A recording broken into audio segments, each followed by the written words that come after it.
see everybody here this morning. Happy that you're healthy enough to be here, even if you don't sound like it, Chris. Hang in there. It'll probably get better before it gets worse, so you'll be all right for a while.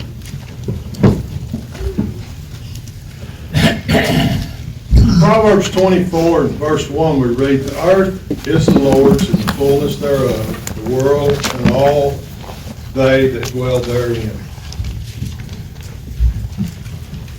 You know, it's kind of hard to imagine that. Growing up, we had a fellow living in the community where I live. He's actually a distant relative of my family's. They used to joke about he had a holiday named after him. They call it Groundhog Day. So he tried to buy out everybody around him. He did a pretty good job of it from one blacktop to another. He owned a lot of land and very successful in a lot of areas in life. He owned a fertilizer plant, a feed store, hardware store, and a large farm. Just very successful man. And, you know, when I was a kid, me and his son was in the same class in school. I spent some time with them, and I heard somebody comment one time on how much land he owned. And he said, "I don't own any land." He said, "God owns that land." He said, "I'm just taking care of it." And he really did take good care of his land and everything else he had. And I thought about him a lot in life, and, you know, he's 90-something years old now, and he's got a good mind. His body's failing him. His children have to do all the work now. He rides around and smiles when it's right, and he don't smile when it isn't right. But you know, he's about to the end of his life. And I think about that. I think about the farm that I grew up on. It's called the Walker Place, and there hadn't been a Walker on that place in almost 100 years. Other people had lived there. Now my parents live there, and they're getting closer to the end of their life. The place across the road from us was the Brewer Place. Hadn't been a brewer on there in 100 years at least. Across the road from that was the Bastion Place. There's no Bastions left out there anymore. They're all gone. All that land is changed hands. Somebody else has got their name on it at the courthouse. You know, all the toil and the labor that was put in on that, you can still see evidence of it. Some of them's got houses and barns and stuff that's still standing. But you know, the person that toiled over that, they're gone. And just like we'll all be gone one day. And the truth is, we can't really own anything in this life. We possess it while we're here sometimes, and maybe we take good care of it, maybe we don't. But the truth is, it belongs to the Lord. The Lord created this earth, and it's His.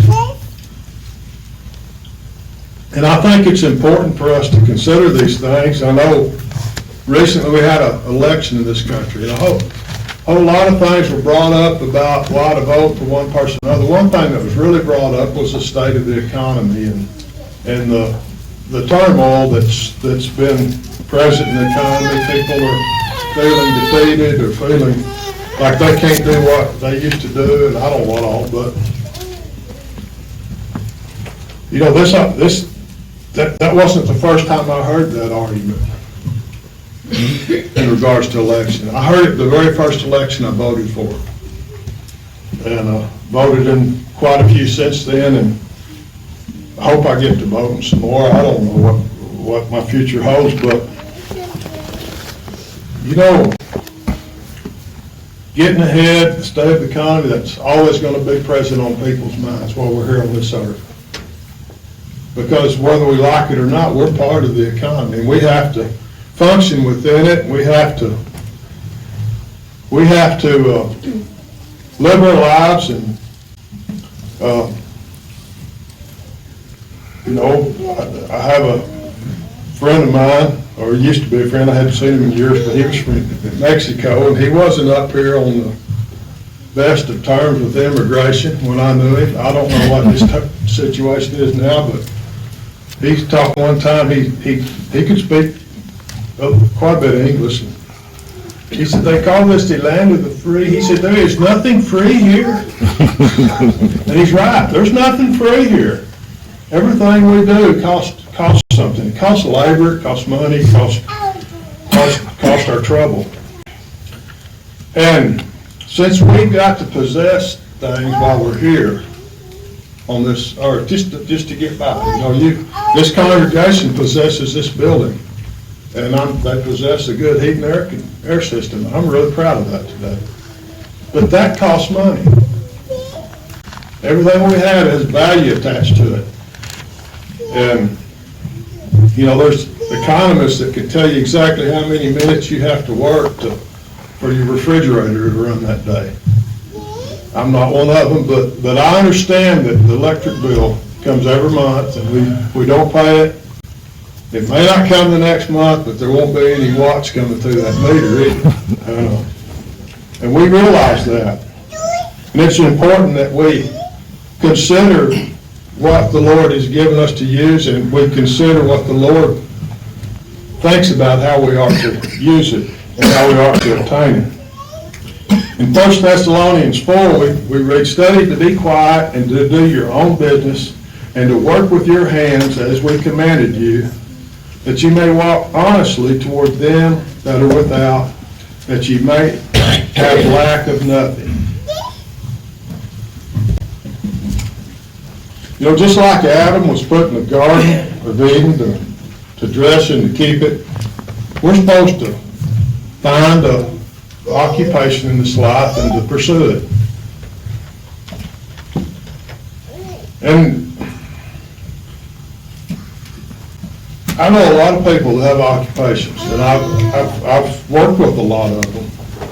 I worked at one place, and when I went to work there, a guy I knew, I'd known him for a while, he said, now, you got to understand something. He said, we got the 50% that's here to work and the 50% that's here to watch people work. He said, you're in that first 50%. Don't let nobody kid you. He said, you're not here to watch people work, you're here to work.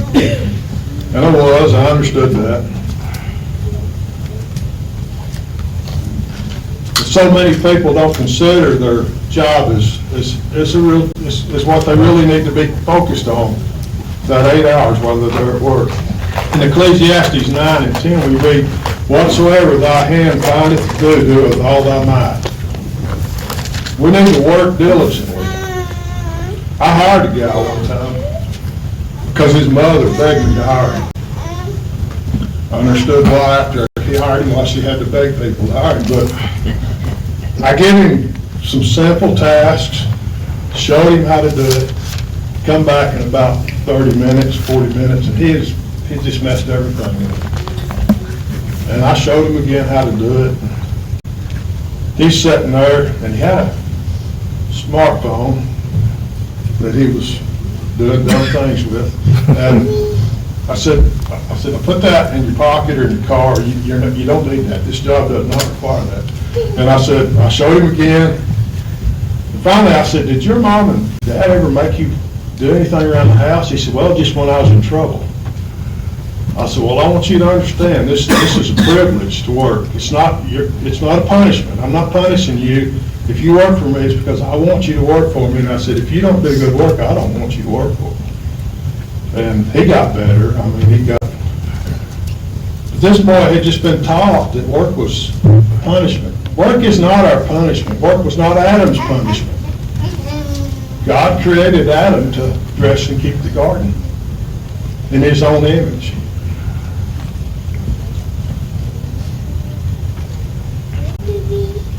It's important that we consider our occupation, whatever that might be, as a privilege, as a blessing, as a gift from God. In Proverbs 10, verse 4, we read, he becometh poor that dealeth with slack hand, but the hand of the diligent maketh rich, and he that gathereth in the summer is a wise son.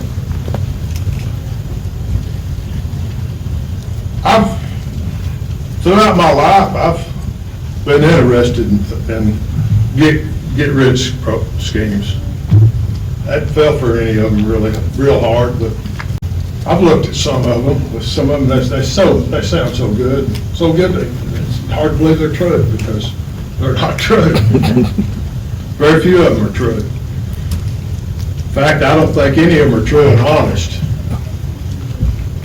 There's a lot of methods to gain financially in life.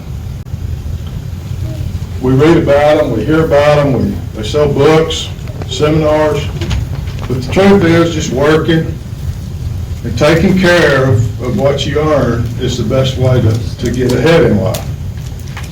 That's basically what the verse says here. It said, if somebody's kind of lazy and sorry, they're going to get poor, and if somebody's diligent, they're going to be better off.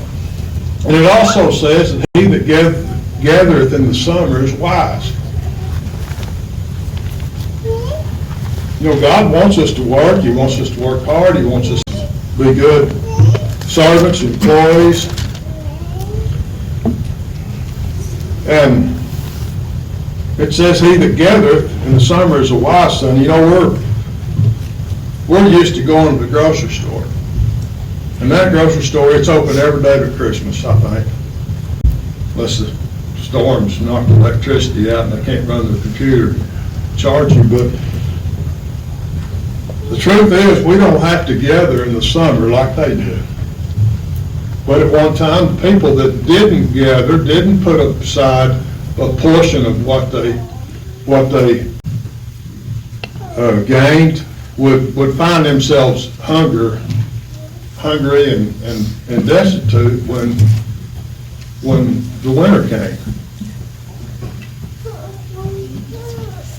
And the same thing goes to our work. Sometimes we make more money than we have to live on, and we put a little bit of that aside, and it's called thrift or 401k or whatever you want to call it, but it's not a bad thing to do. It's a good thing to do. And we all know this. We were either taught this by example, or we were preached this from home and family living in high school, wherever. We've learned this. We learned this in agriculture class. We learned it from financial advisors. But I don't think we ever think about it when we think about finances. We don't think about how it affects our relationship with God and how it shows our appreciation of God. And I'm not here to tell you that you need to get rich, you need to have X amount of money. That's not got anything to do with it. Everybody's situation is going to be different. Certainly there's extreme circumstances where really bad things happen, or really good things happen beyond our control that changes our finances. But those are the extremes. I'm talking about the everyday life that we live. We should think about our financial well-being. In James 1:5 we read, if any of you lack wisdom, let him ask of God that giveth to all men liberally and upbraideth not. Ask and it shall be given. So you gotta wonder, what does the Word of God say about how to manage and use our finances?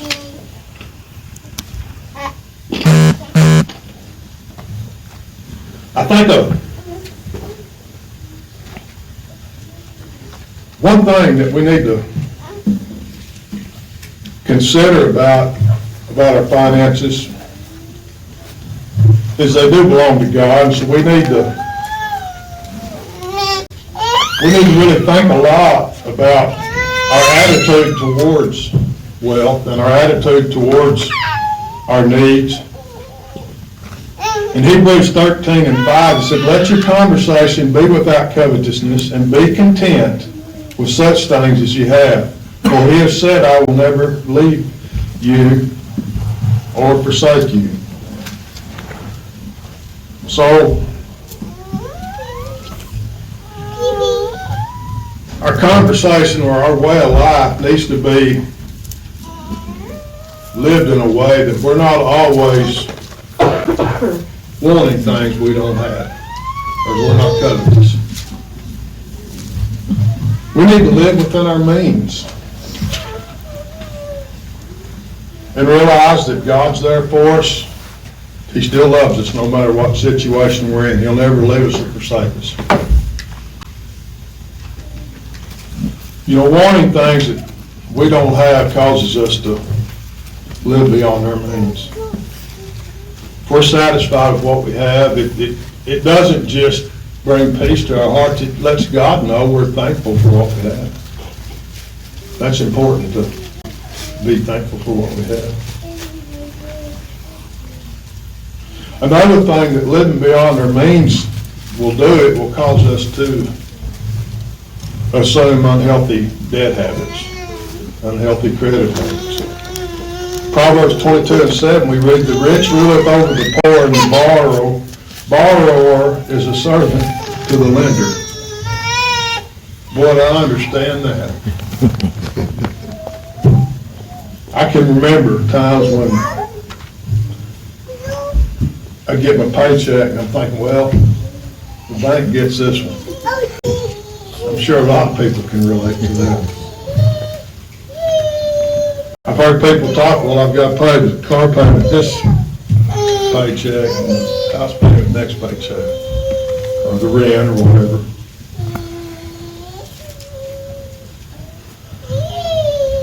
It makes sense sometimes to borrow money. It does. It's a good business to use credit in a judicious way.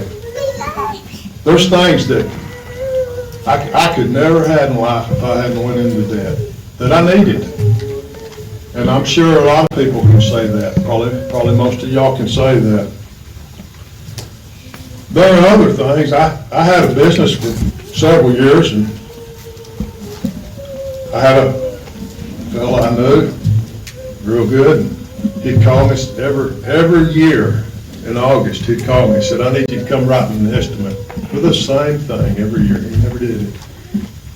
He'd go get a home improvement loan. He'd go to the mall and buy his kids school clothes, pay on them all year long. I don't know if he ever paid them off or not, but he did that every year.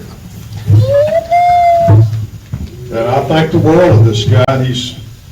He's about 80 years old, and he just lost his job the other day. And he's renting a house, and he don't know how he's gonna get by. And I feel bad for him. I really do. But the rich has ruled over him his whole life because he's left them. He's borrowed money from them, and he's struggled to pay them back. We need to be careful with debt. Debt's well, it's one of those four-letter words we need to be careful with, and it's just hard on people. It can rule over us if we're not careful. But how do you do that? How do you avoid debt? You know, we need to work for a living.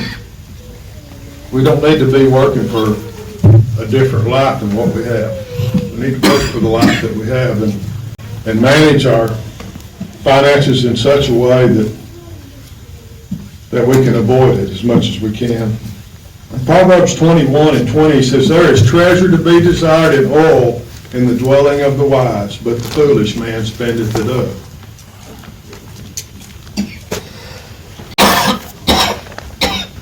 It's always wise to not spend everything we have. We don't have to be misers. We don't have to be stingy. We don't have to go without what we really need. But we need to manage our finances in such a way that we don't go through everything. In Matthew, the 25th chapter, I'm not going to read all that, but we've got the several parables there, but one of them's talking about the parable of the talents. And talents is used to express a sum of money.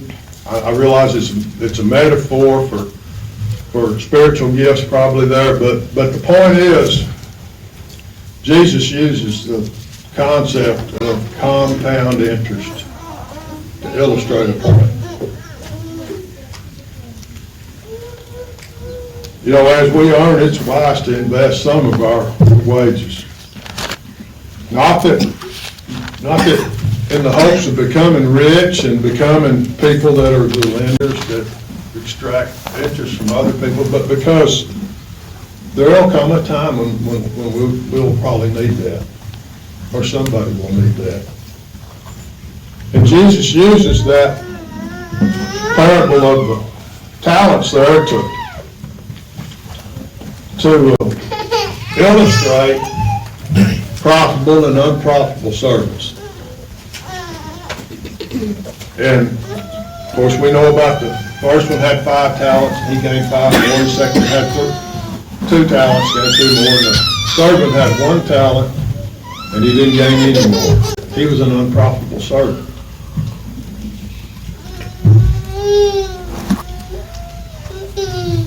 But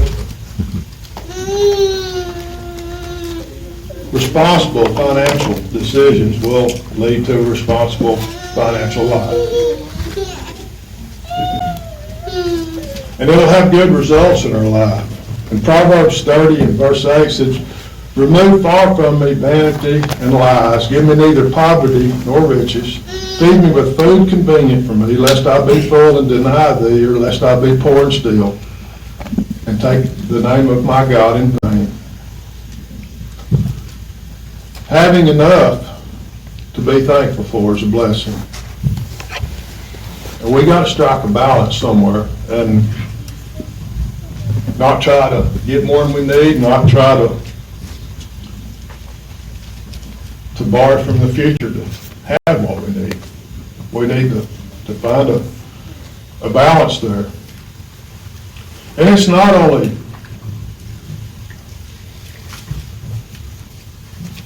because of the security we get, but it's particularly the men of the home. You know, it says in 1 Timothy 5 and 8 that if any provide not for his own, especially for those of his own house, he hath denied the faith and is worse than an infidel.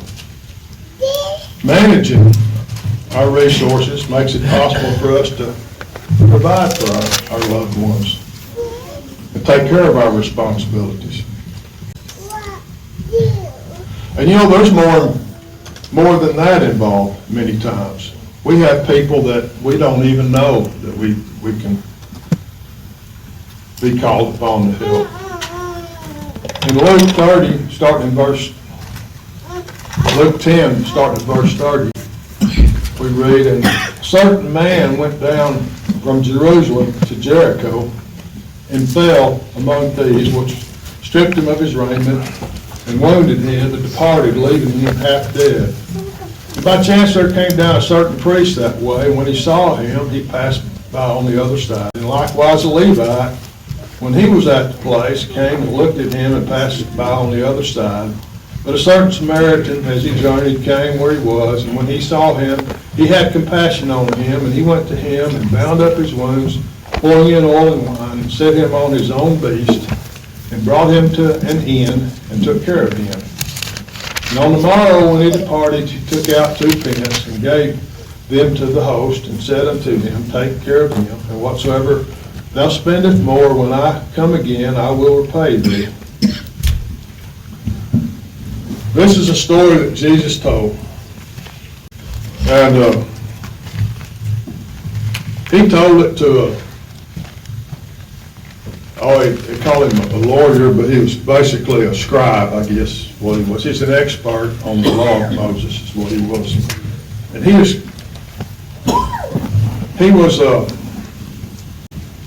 presenting Jesus with a question about what our duties was in this life. And this is what was the way Jesus answered. And he told this story about these 4 men. And about how one of them was injured and accosted and it's almost dead. And the other 3 men had an opportunity to help him. And one was a priest, and apparently this priest had been performing his month of duty in Jerusalem, and he was through, and he's coming back home.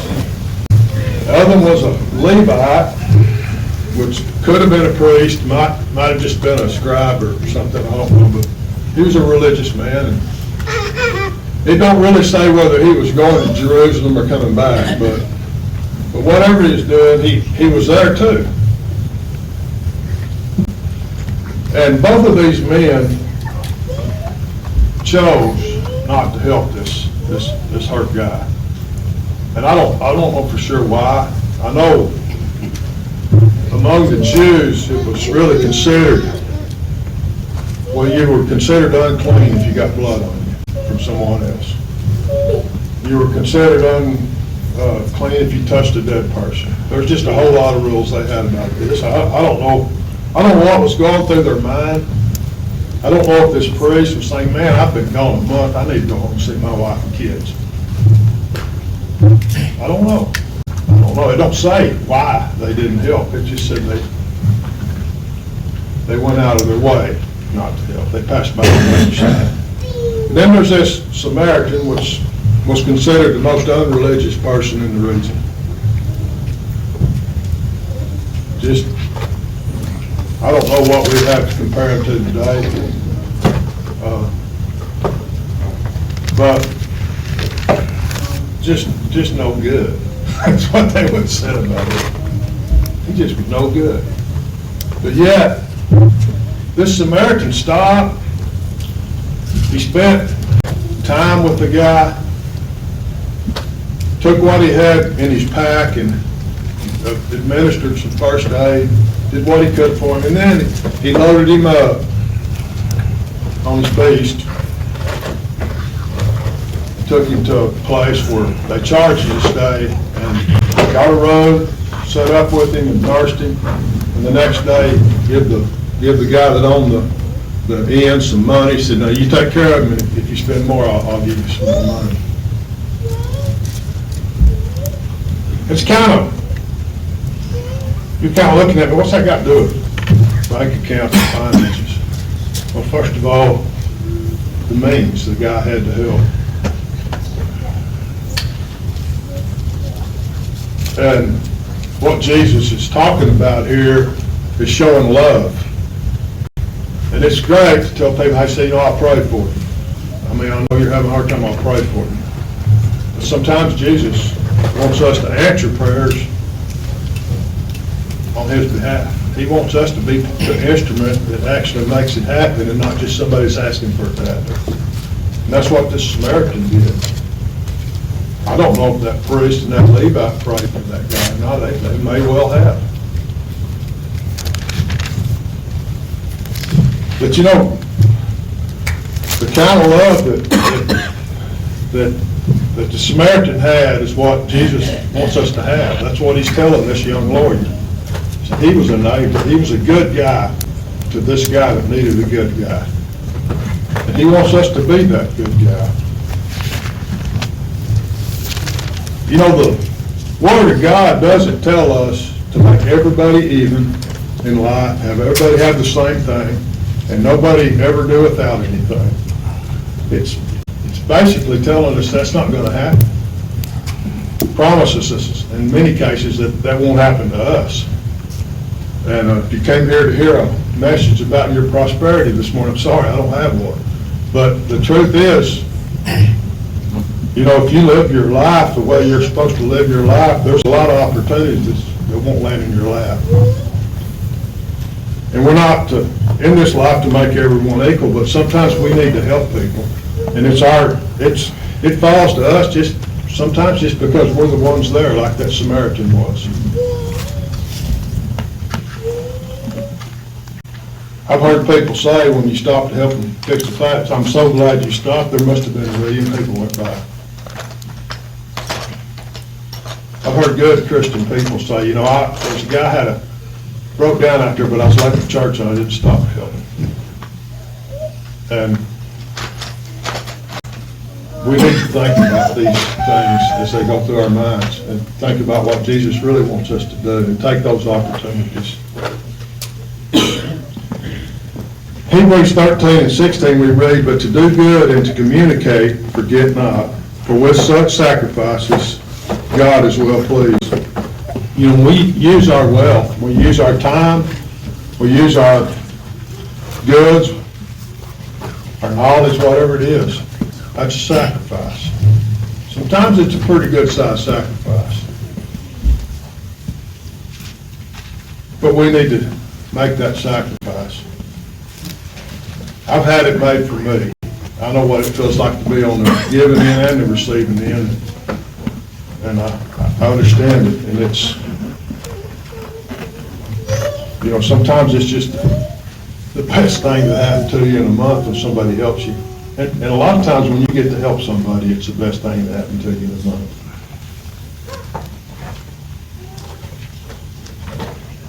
You know, just like there's things that we need to do, there's many things in life we don't need to be guilty of. One of them is being greedy. In Luke 12 and 15 says, "Take heed and beware of covetousness, for man's life consisteth not in abundance of the things which he possesses."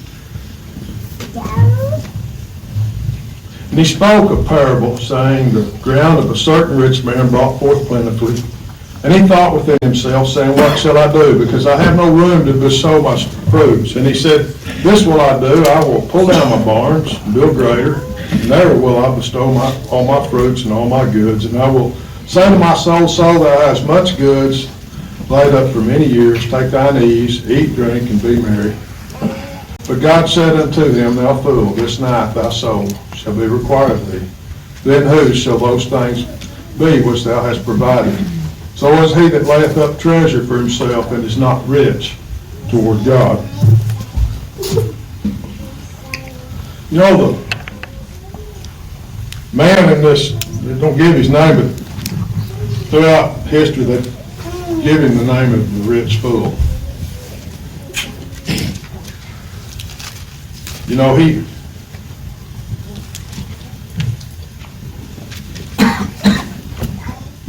probably was a good financial planner, more than likely.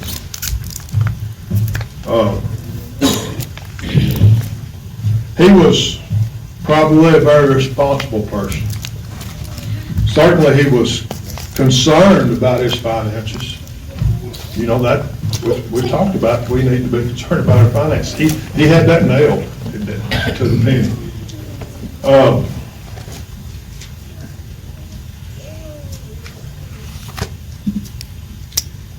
You know, I think he was forgetful more than he was anything. He forgot God owned all that. He forgot God gave him all that. He forgot about the people that worked for him and how hard they had to work to produce all that grain or whatever it was. He didn't show any gratitude to God. He didn't show any gratitude to the people that worked for him. He just kind of thought about himself. You know, sometimes we can do this. Sometimes I think we can be that rich fool. We can think, you know, I did this by myself. Or I did this in spite of all these people trying to keep me from doing it.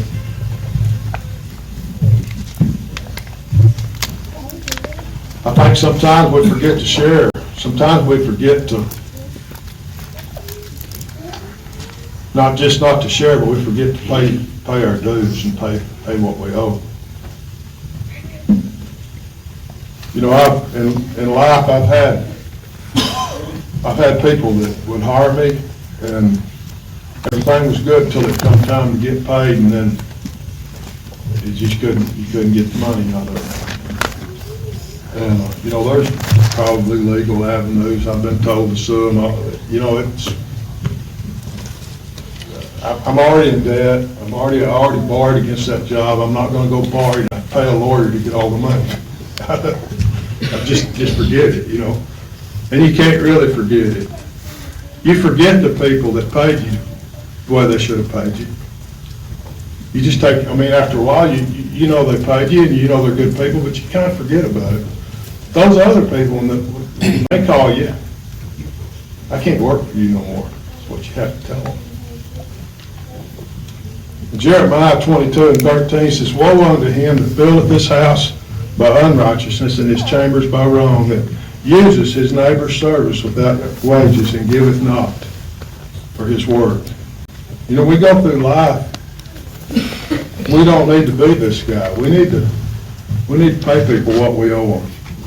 Whether it's the bank or the kid that's mowing our lawn, it don't matter. We need to be honest like that.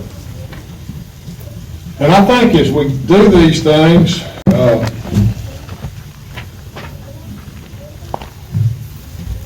I don't know, I've heard people talk about the rules and laws. He said, if you'll just do what God said, it'll be a lot simpler.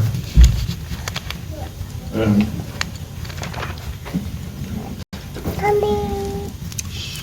I think we need to consider what God tells us to do. And in 1 Timothy 6, starting in verse 5, we read, perverse disputings of men of corrupt minds and destitute of the truth, supposing that gain is godliness, from such withdraw thyself. But godliness with contentment is great gain. For we brought nothing into this world, and certainly can carry nothing out, and having food and raiment, let us be therewith content. But they that will be rich falleth into temptation and a snare, and into many foolish and hurtful lusts, which drown men in destruction and perdition. For the love of money is the root of all evil, which while some coveted after, they have erred from the faith and pierced themselves through with many sorrows. But thou, O man of God, flee these things, and follow after righteousness, goodness, faith, love, patience, meekness. Fight the good fight of faith. Lay hold on eternal life, whereunto thou art also called, and have professed a good profession before many witnesses. We need to remember what's valuable in this life. We don't need to forget what our obligations are while we're on this earth. God expects us to work. He expects us to fund our own way of life. He expects us to be careful how we think about money, how we use money, how we treat other people with our money or with their money. You know, how we use our finances can express our gratitude to God to giving us the talents and the abilities and the wealth that we have. And forgiveness lesson is right after New Year's. Everybody makes all these resolutions. I don't, but a lot of people do. I think about it. You know, I need to make a resolution, but I haven't got that far yet. But you know, as we start off a year, it's kind of a new thing we're starting over. It's a good time to think about how we do in different areas of our life, and certainly our finances is one of them. And if you're here this morning and you have a need that this congregation can help you with in any way, let us know while we stand and sing.